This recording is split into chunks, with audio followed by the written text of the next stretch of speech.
Magandang araw po sa inyong lahat mga kababayan at eto nga mga karibin natin, game over. Witness palpak. Nako, lumantad na. Witness luto, palpak na naman sa di siguradong statement. Aba, yan po mga karibin natin ang ating aalamin at bibigyan ng reaksyon sa video ito. Pero bago po natin simulan yan, palike naman po ng video ito mga karibin natin at syempre pa-subscribe na rin po. Malaking tulong po yan. Maraming salamat po. At eto nga mga kababayan, bago po natin i-play yung video, eto pasadahan po muna natin itong mga nagte-trending na mga balita dito po sa social media. At eto nga no, unahin na po natin tong si Representative Paulo Ortega mga kababayan. Talagang takot na po sila dito kay VP Sara mga kababayan. O ito po ang balita mga karabin natin. Sabi po dito, yari talaga sila. Dito sa threats, yaring-yari sila. Ayan mga kababayan. Talaga mangyari Mukhang yung mga witness nga ninyo, puro palpak Tapos sasabihin mong yaring-yari. Huwag mong papaniwalain ang sarili mo sa isang bagay na hindi naman totoo. Baka mag-collapse ka pagdating ng panahon. Alright, ito po ang naging komento ng ating mga kababayan. Sabi po dito ni Len, yari ka talaga sa 2028, yan ang totoo, di ba? Kahit nga nagbasa pa ng script, mali-mali pa. Oo nga Anong yaring sinasabi nito? Sablay nga ang mga sinasabi sa witness nyo. Sabi po ni Victor, ayan, sa puro sablay mga kababayan. Okay? Yari ka talaga, Ortega, pag si BP Sara na ang presidente, correct? Threats are impeachable? Yun ang tanong Tama pa ito sinasabi ni Rowenal de la Cruz, di ba? Threats are impeachable? Ayun Pag yan si Inday maakwit, ang saya. Siguro na magulo sa part nyo kung saan kayo lilipad. Ayan sana nga mga kababayan matapos agad ito nang magkaalaman na no. At kung manalo man dito si BP Sara, yari talaga kayo. Sabi nga there is always a time for reckoning mga kababayan at aabangan po namin yon sa 2028 kung anong mangyayari sa mga itsura ninyo. Ito pa mga kababayan, isa pang natakot. Ito si Chua. Sabi naman po dito mga kababayan, Jewel Chua umaming nakaramdam ng matinding takot. Ayan, nakaramdam na ng matinding takot kay BP Sara. Sabi niya dito, at that time, syempre hindi mo maalis na medyo matatakot naman talaga tayo dahil hindi naman ordinaryong tao itong nagbitiw ng ganyang pananalita. Inayupak na yan. Natakot daw siya. Nung nagnakaw kayo, ng mali-malita, hindi kayo natakot. Diba? Dito sa pagbabanta lang ni BP Sara, siyempre pagbabantaan kayo mga kababayan kung hindi na tama ang ginagawa ninyo. Di ba? Kahit presidente pa kayo, kung mali ang ginagawa ninyo, talagang mapapaano ka talaga Di ba? Yung mga ordinaryong Pilipino napapamura rin sa sitwasyon natin ngayon yung vice-presidente pa kaya na opisyal ng ating gobyerno na nakikita niya rin mga kababayan kung ano ang nangyayari sa ating gobyerno. Di ba? Talagang hinayupak talaga. Chua. Diba? Ito po ang sabi ng ating mga kababayan na natatakot ang mawalan ng budget. Huwag kayong mag-alala. May budget pa kayo hanggang ngayon. 2027. Diba? Ang laki nga ng budget Umaabot po ng 7.2 trillion mga kababayan. Okay? Sabi, tell it to the Marines. Sabi po ni Yeng. Sabi naman po ni Annalisa, ang may kasalanan kaya takot. Takot ang mga buwaya. Umamin din si Chua sa wakas, wait for your turn. A special destiny is coming to you. Bitin. Ayan mga kababayan. Magtago ko na sa 2028. Ayan, marami pa dito mga comments. Pero, eto, may isa pa po tayong papasadahan. Ano po ang masasabi nyo dito sa natatakot na? Natakot pala itong si Chua. kay BP Sara, masasabi ko lang ay dapat ka talagang matakot, di ba? Ito, last po natin pag-usapan, mga kababayan, ito pong itong si Kong Miao, si former Congressman Barsaga. Sabi niya po dito, ito matindi vacation, Singapore vacation ang buong Malacanang sa July 14 to 16. Aabangan ko ang bagong protest video kay Claire. Ayan mga kababayan, sana nga ay mamura din sila. Hinayupak na yan. Sa dami-dami ng problema ng ating bansa. Sunod-sunod po ang kanilang pagbabakasyon. Ayan, di ba? Alam niyo mga kababayan, sabi po sa budget, no? Bilyones din yata or millions, hundred of millions, no? Yung gastos ng bawat travel ng Pangulo, no? Sayang, 'di ba? Yan ang masasabi natin, sayang kasi dapat napapakinabangan po yan ng taong bayan. Pero sa mga nangyayari ngayon, mga kababayan, nakikita natin pag lumalabas ang Pangulo, wala namang dalang mga foreign direct investment, di ba? O wala siyang naiengganyo ng mga investors papunta sa Pilipinas, sayang talaga. Lumalabas lang ang Pangulo, mangungutang ng mangutang, dihado pa rin tayo, no? Kasi buti sana kung mangutang sila ng mangutang, ginagamit sa tama, sa maayos na paraan, makinabang ang taong bayan. Kaso nga lang, di ba? Sa nakikita natin, ginagamit lang mga kababayan. Hindi nga na natin alam kung itong impeachment na ito. Marami po ang nagsasabi na ang impeachment na ito mga kababayan, no? Ay funded, di ba? Funded mga kababayan ng administrasyon. Syempre, di ba? Funded naman talaga yan kasi impeachment yan It is part of the government daily routine kung baga. Kasi 'di ba Senado, Kongreso pinag-isa. Bayad na bayad sila diyan mga kababayan. Yung mga sweldo pa lang nila. Waste of time and money. Sabi nga ng iba mga kababayan, hindi naman po ito impeachment kundi propaganda lang. Ayan mga karabin natin. Pero ito talaga, balik tayo dito kay Claire Castro. Sana nga mamura kayo diyan sa Singapore. Hoy, kayong mga OFW. Nananawagan po tayo Sana mamura ninyo rin si Castro ng matauhan. Baka umuwi na naman itong iyakan umiiyak si Castro di ba? Nagpatulong pa nga, kakasuhan daw yung mga, wag kayong matakot di ba? Kakasuhan daw yung sa Canada mga kabayan ng mga OFW dahil minura siya, tinawag siyang pangit. Hoy, opisyal ka ng gobyerno, dapat ka lang murahin, no? Kung hindi na tamang ginagawa ninyo, dapat lang talaga kayong murahin, no? At saka pangit ka rin naman. Ayan mga kababayan. Ano po ang masasabi niyo dyan? Just comment down below. At eto na nga mga kababayan, pasadahan na po natin yung video. Pasok lang yung boto ng mga tao. And then nagmura na siya, PI ka, BBM, Lisa Marcos, and Martin Romualdez, Your Honor. What do you mean by PI? Putang ina, sir. Okay. You said that you Putang ina found kita, these sir. 3 comparisons disturbing. Now, these 3, ano yung significance ng 3 comparisons nito sa investigasyon nyo? Kung meron man. Yes, Your Honor. Based on these patterns and consistencies in the utterances made by the Vice President, it appears that these statements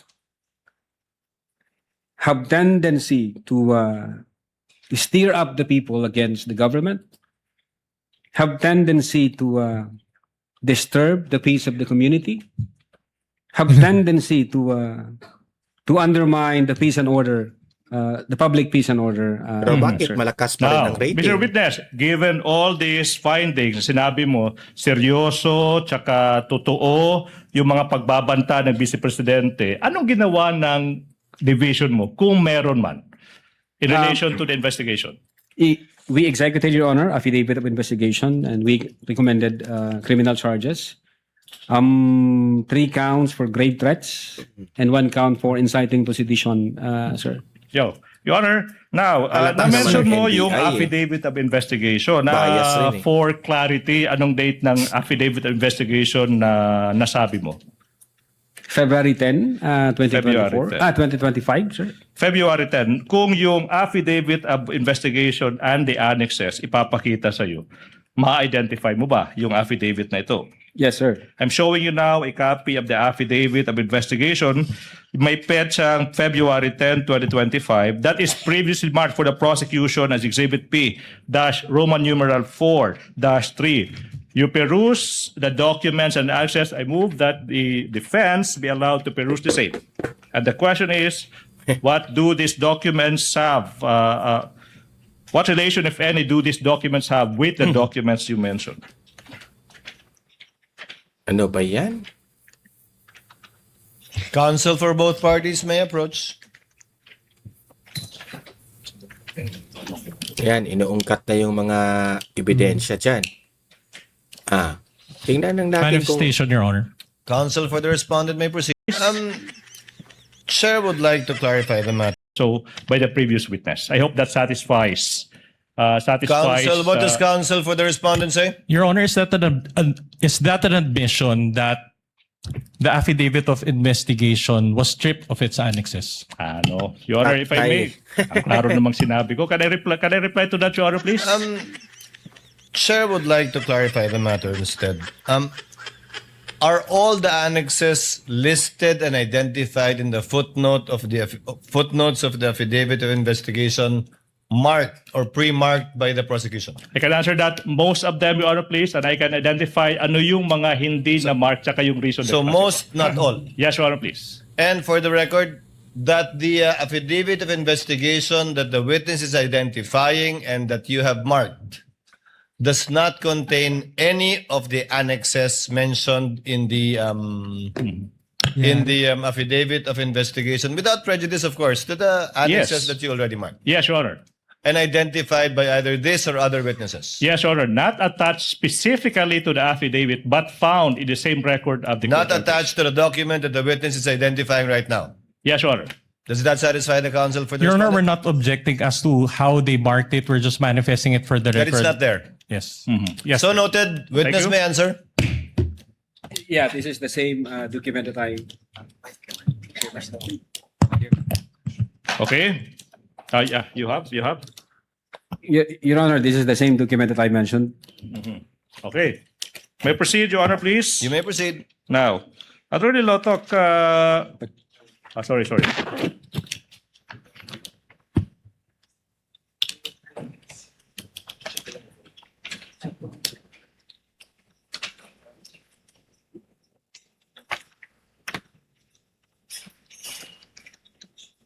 The comparison, Your Honor, was made with the certified true copy, not the original, Your Honor. Thank you. So noted. Thank you so much. Please proceed, counsel, for the prosecutor. Attorney Lotok, sa pahinang 28 ng Affidavit of Investigation, may makikitang pirma sa ibabaw ng pangalang S.A. Jeremy Lotok. Yung makikita mo ba yan? Yung tanong, kaninong pirma ito? This is my signature, sir. And sa pahinang 29 ng affidavit, may makikitang pirma sa ibabaw ng pangalang S.A. Jeremy Lotok. Kaninong pirma ba ito? Again, sa akin, pirma ho ito, sir. Your Honor, at this juncture, the prosecution manifests and move that the two signatures of the witness be marked as Exhibit P Roman numeral 4-3-1, that's for the first, and the other one P Roman numeral 4-3-2. Reason is these signatures have not yet been marked in Exhibit, Your Honor, please.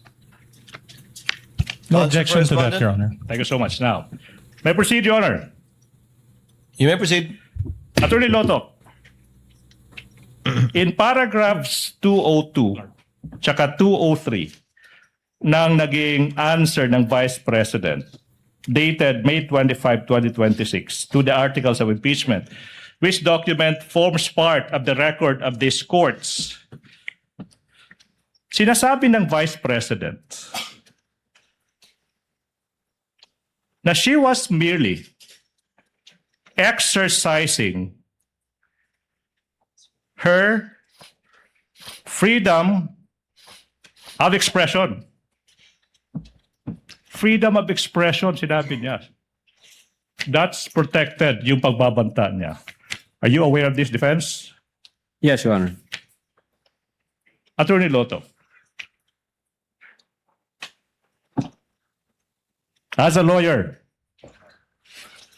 and as the head of the NBI Cybercrime Division, that's the basis, Your Honor. Ang daming drama niya eh. Do you agree with this? Objection, Your Honor, calls for an opinion. This is not part of the investigation. She's a lawyer, Your Honor. That's a It does matter call of for an opinion, and it's not part of their investigation, counsel. Kindly reform your question. I know where you're getting at, but kindly reform your question. Okay. Your Honor, Ang daming dramang question Attorney eh. Lotto, you are aware of the defense Yes. that it's a freedom of Akala niya siguro expression. ano eh. Okay. Madadala tayo. In your dahil- investigation, did you consider this, if at all, and if any? Objection, Your Honor, leader. There's basis, if at all, if any. Witness may answer. Yes, of course, Your Honor. We consider that whether magfo-fall ba siya sa confines ng freedom of speech. And what was your finding? That's the basis now. What was your finding? Well, una, three reasons, Your Honor, if kung okay lang. Una, when the second highest official of the land openly and publicly uttered that she had already contracted a person to kill, the highest official of the land, the First Lady and the former speaker, Grabe. and that she instructed the person to be relentless in killing them, we failed to see any amount of freedom of speech in that utterances, Your Honor. That's number one. Number Bias ka two, lang. At that time. we talk to ourselves. If we allow the argument that it is within the bounds of freedom of speech, if we allow that to become the norms of our society, then who would prevent anybody from doing the same to anyone? Pwede na pong sabihin, patayin mo si senator ganito pag itong nangyari. Patayin mo si Halatang congressman ganito pag pinagpraktisan ganito ang nangyari. Practice. Patayin mo si justice ganito pag ganito ang nangyari. Paano kung ganito naman, di ba? Yung pinagugurgur naman ay talagang mga salot sa lipunan. Di ba? Mga salot na mga politikong mga buhaya. Sige nga. So imagine, Your Honor, the anarchy, the disorder, and the chaos it would bring to our country. Ang galing ng pag-practice And- mo dyan ah. Number three, Your Honor, Diin na diin eh. Pero parang hindi makatingin eh. as a lawyer and being in the law enforcement, freedom of speech protects lawful expression, but it does not protect utterances that satisfies the elements of a criminal offense, like this one, Your Honor. Satisfies the elements of a criminal offense like this one. Wala namang laman. Ito yung tanong now. Attorney Lotto, Oh. based on your finding, based on your affidavit of investigation, May paganon-ganon pa yung mukha. Nag-iisip pa kasi, nag-iisip. the Vice President Diretso mo na. Ang tagal eh. commit a crime. Based on our Objection, Your Honor, leading and calls for conclusion of That's law. Based on his investigation, let the witness answer. Sustained, but the presiding officer will ask the question to the witness. Based on your investigation, Attorney Lotto, Yes, sir. was Yes, there Your Honor. enough basis to file a criminal complaint, as you did, for the crimes you charged the Vice President with? Prima facie evidence only, ha? Not as to whether or not she indeed committed it or not, because only a Prima court of facie. justice can determine that. Mga kababayan.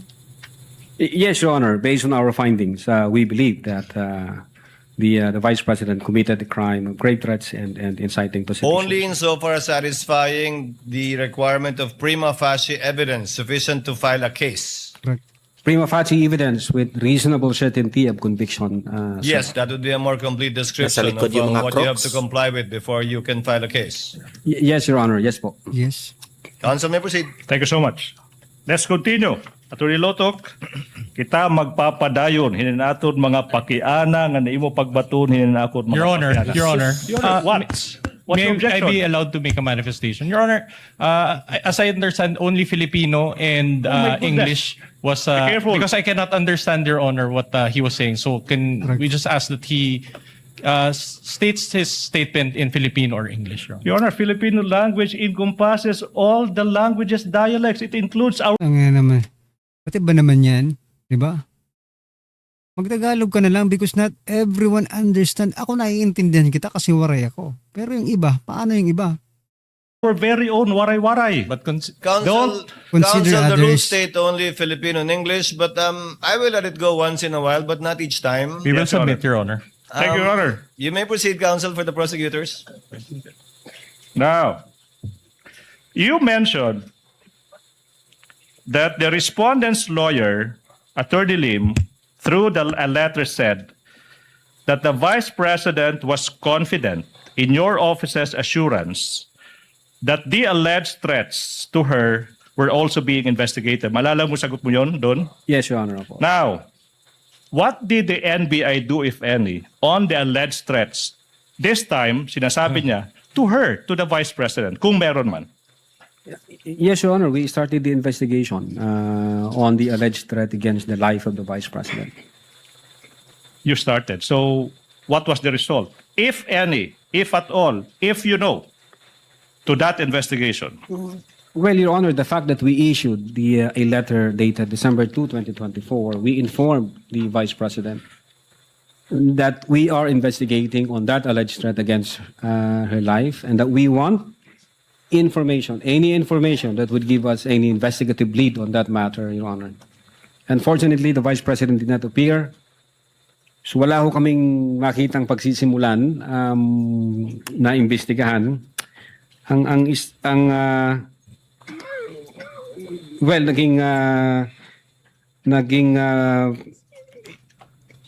may nakita kami sa I think 75 PNP personnel insofar as the security of the Vice President is concerned. Per record sa news na inalis sa BPSPG and then inilipat sa Manila. And, Mahina ang kaso and I think nila. the reason being is that Talagang kino-force nila na may issue ng kasalanan si security, BP hindi Sara. ako Pero nagkakamali. Yun wala. po yung Nakita medyo naman. nakikita naming Bias kayo Bias yung mga nayupak na to. security issues. No. If you know, if Yeah, pagdating kay BP Sara, di ba, parang wala lang. So, pagdating sa presidente, kay Romualdez, umaksyon agad sila. you know, no? Ilan ba yung natira sa Vice Presidential Security and Protection Group? If you know. Pagkatapos ma-remove yung sinasabi mong 75 personnel of that VP SPG, if you know. Well, based on, if I'm not mistaken, based on the record, the COA record, I think more or less 335 security personnel. Kung di ako nagkakamali, base doon sa... Shock siya, na-shock pa. 335 personnel protecting a single person, the Vice President? Based on that record, Your Honor, based on the news, yeah. 335. Last point, Your Honor, please. Wind up, Counsel. Yes, Your Honor. Now, Mr. Witness, you mentioned earlier that your office considered in its investigation in the November 23, 2024 online briefing na aside kay respondent yung Vice Presidente tsaka yung mga media personalities, okay, na nabanggit mo, sino pa, kung meron pa, yung nandun sa online briefing na yun, kung alam mo? Well, yung pinakaunang part ng video, si Attorney Zulaika Lopez. Attorney Zulaika Lopez. Now, yung tanong, Mr. Witness, ano yung na-observe mo kung meron man, okay, about Attorney Zulaika Lopez during that online media briefing? Objection vague, Your Honor. Oh, Your Honor, what's vague? Okay. Witness is smart enough to answer if he knows. Witness may answer. Thank you, Your Honor. Well, based on that video, it appears na nagko-complain si Attorney Zulaika Paano hindi magko-complain kinuling ng mga hinayupak na mga buhaya? referring doon sa paglipat niya from HOR to women correction facilities, I think. And then yung health issue niya, so parang kinukomplain din niya na yon. Okay. At yung nangyari sa kanyang pagka-held in custody sa HOR. All right. Now, Attorney Lotok, what significance, if any, do these complaints the Attorney Lopez have, okay, in your investigation on the threats made by the Vice President in that online media briefing? Yes, Your Honor, we take that into account. Naglo-loading. Tinignan namin yung sitwasyon, yung issue ni Attorney Zulaika. But when we see the bigger picture, taking all the pieces of the puzzle, una, Puzzle pa kayo. it has nothing to do with the Vice President contracting a person, because even before Zulaika Lopez appeared in that video, the Vice President had already contracted a person to kill the President and Lisa Marcos and the former Speaker. And when we consider all the facts and circumstances, the instance where Attorney Zulaika was complaining does not diminish, it does not alter, it does not affect the totality of the findings that we have in our investigations, right? Sir? Senator Judge, is counsel for the prosecutors done? Attorney Ligutan, are you done? Yes, Your Honor. You're done? Before Tapos na cross-examination, Chair would like to recognize, with the permission of Senator Judge JV, Senator Judge Bam Aquino had earlier sought recognition. Chair will recognize him first. Thereafter, Senator Judge Tulfo Erwin. Thereafter, Senator Judge Ejercito, and then Senator Judge Ontiveros. Senator Judge Aquino is recognized. You have 2 minutes, sir. Yes, maraming salamat, Mr. Presiding Officer. Attorney Lotok, Yes po, meron Your pa Honor. po bang ibang grupo sa NBI ang nag-imbestiga doon po sa mga utterances ni Vice President Sara Duterte noong November 23 to 24? During our time, insofar as the Cybercrime Division is concerned, yung Cybercrime Division, Your Honor, and the team that was yung binuo ni former Judge, Director Judge. So Jaime kayo lang Sotelo. po.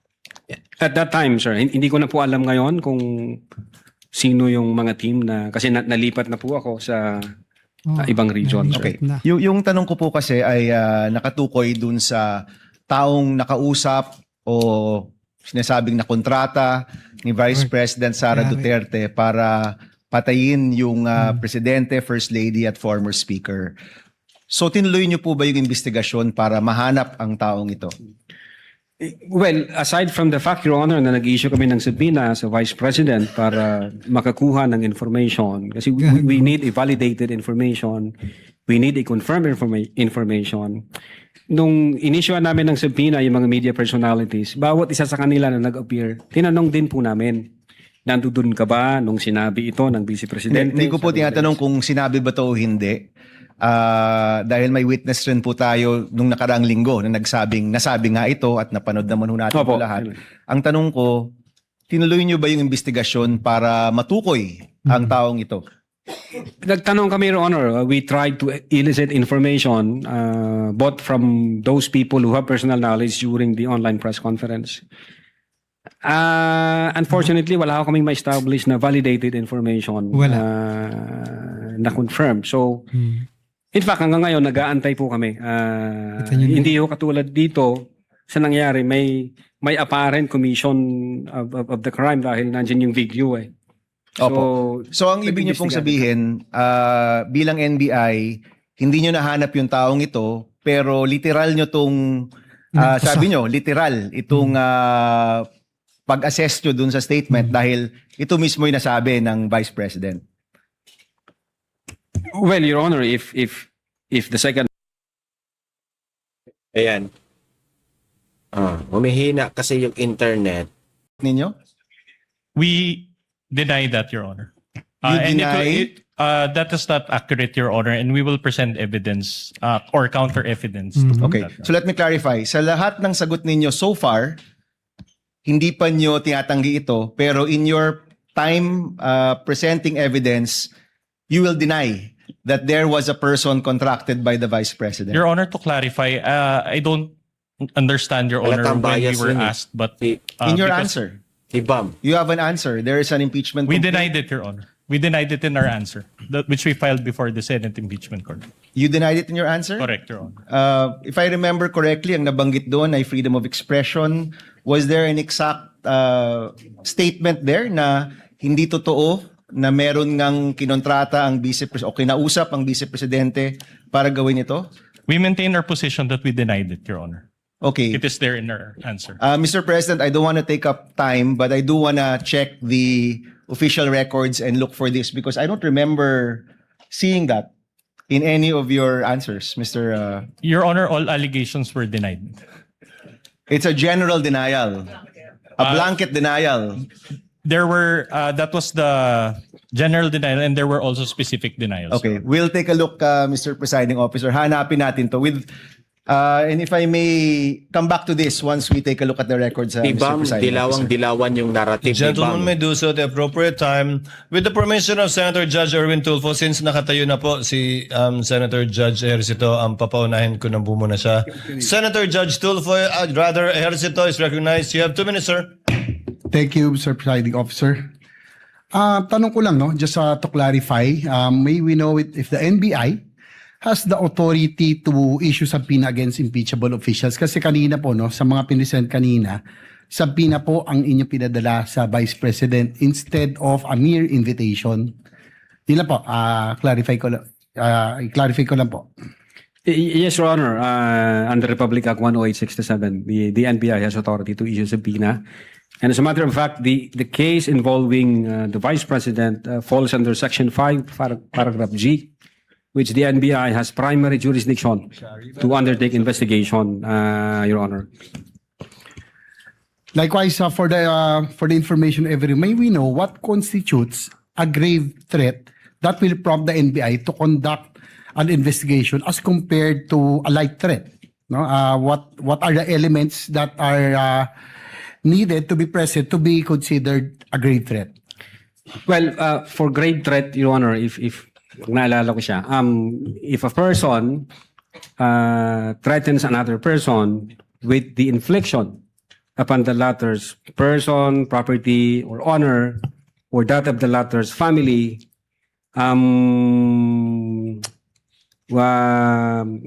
with a wrong or with any wrong amounting to a crime,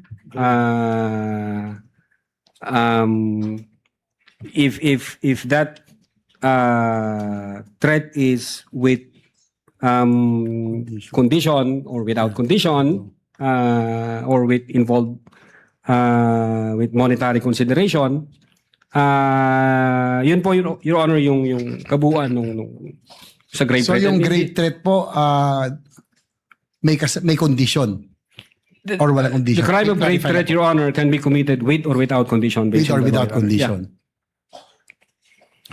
So as an investigator, have you ever investigated and filed a complaint for grave threats apart from this one?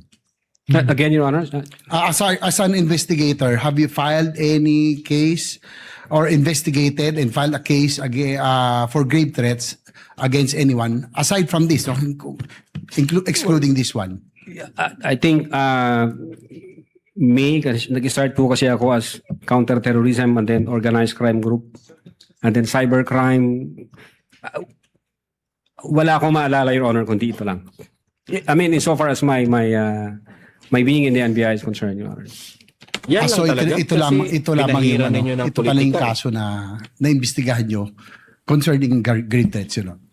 I think yung iba, may mga naimbestigahan, Your Honor. Pero again, sabi ko, yung sa sarili ko po, Yung experience ko from counterterrorism hanggang sa organized transnational crime group, kulang. sa cybercrime division.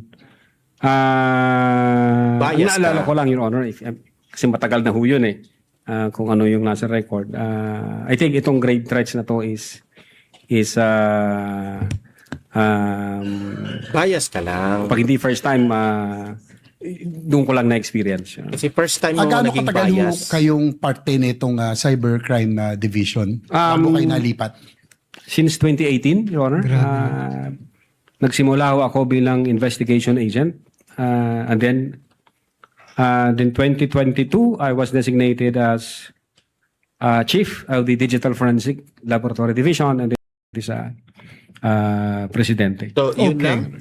So you Ipapatay saw na kasi that the galit. Vice President is very Walang angry, laman. right? Galit po siya.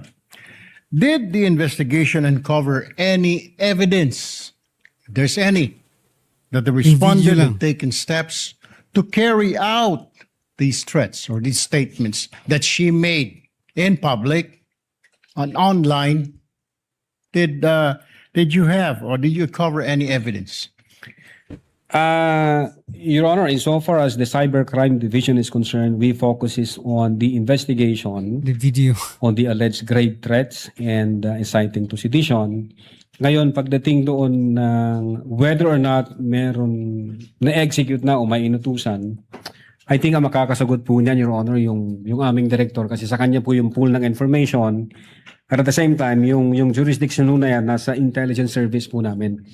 Kami ho nasa investigation service. So, insofar as the NBI cybercrime division is concerned, at that time, nakafocus ho kami sa grave threat and inciting to sedition. But insofar as whether meron na bang in-engage ang Vice Presidente, jurisdiction ho yan ng aming intelligence service.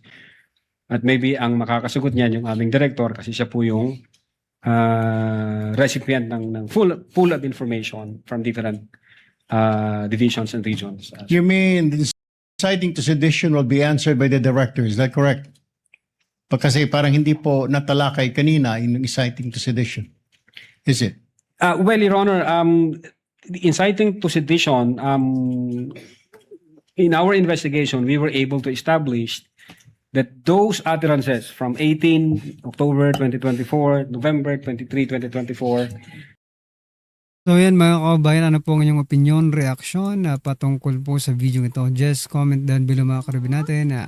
At syempre, wag pong kalimutang i-like ang video ito. Malaking tulong po yan. Maraming salamat po.